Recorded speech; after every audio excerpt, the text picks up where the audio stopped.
बच्चों, Hindi hub classes में आप सभी का स्वागत है। आज हम कक्षा 9 के बच्चों के लिए लेकर आए हैं रसखान के सवैये। रसखान के सवैये मुझे ऐसा बच्चों ने बताया है कि उन्हें बहुत मुश्किल लगती है समझने में, लेकिन आज आप मेरे तरीके से पढ़ेंगे तो आपको बहुत आसानी से लगेंगे। चलिए आ जाइए, शुरू करते हैं। रसखान देखो, भगवान कृष्ण के ना बहुत बड़े भक्त हैं। भगवान कृष्ण को मानते हैं, पूजते हैं और उनकी इच्छा है कि वो अगले जन्म में ब्रजमंडल, गोवर्धन पर्वत, ब्रजमंडल से जुड़ी सारी चीज़ों को स्पर्श कर सके।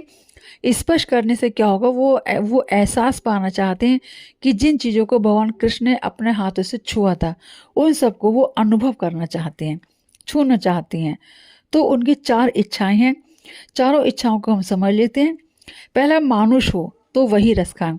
पहले वो कह रहे हैं कि अगर मैं अगले जन्म में मानुष यानी मनुष्य बनूं तो मैं नंद बाबा के ग्वालों के बीच में रहूं। बस पहली इच्छा ये है। दूसरी इच्छा, यदि पशु हो तो कहा बस। यदि जानवर मैं बनूं तो मेरा अपने पास तो कोई बस नहीं होगा, लेकिन मैं फिर वही जानवर बनना चाहता हूँ, नंद बाबा की गायों के बीच में, के साथ में रहना चाहता हूँ। नंद बाबा की गायों के बीच में या नंद बाबा की गायों के साथ में रहना चाहता हूँ। कहना का मतलब मेरा जन्म नंद बाबा की गायों के साथ में हो, नंद बाबा के घर हो जो उनकी गायों के बीच में हो। तीसरे कह रहे हैं पाहुन यानी पत्थर। यदि पत्थर बनूं तो मैं उस पर्वत का हिस्सा बनूं जिसको भगवान कृष्ण ने इंद्र की ईर्ष्या के कारण अपने कण की यानी कणिका यानी सबसे छोटी उंगली के ऊपर उठाया था। ठीक है।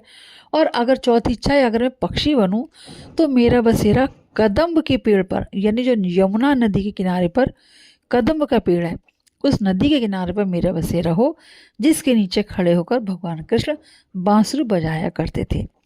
4 इच्छाएं हैं। तो मुझे उम्मीद है कि आपको ये बात समझ में आ गई होगी। धन्यवाद। लाइक करें, सब्सक्राइब करें। Thank you.